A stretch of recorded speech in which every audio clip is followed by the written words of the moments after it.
Welcome to another video. In today's video, I'd like you guys to meet the DWE7485. Small in size, but big in performance.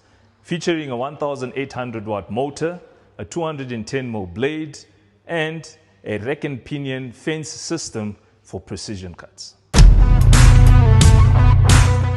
The rib cut capacity is at 622 millimeters, with a depth of cut at 90 degrees of 65 millimeters and at 45 degrees at 44 millimeters. The rack and pinion system allows for smooth precision adjustments. This machine comes included with a DE7400 that provides a stable workstation with foldable legs and large wheels, making it easy to move on rough job site terrains.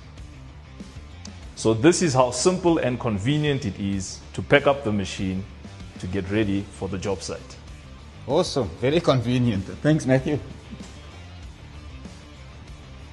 All right, well, for a in-depth review on the DWE7485, follow Gino the Craftsman. If you haven't yet liked, subscribed, or left a comment, please do so, and I'll see you on the next video. Cheers.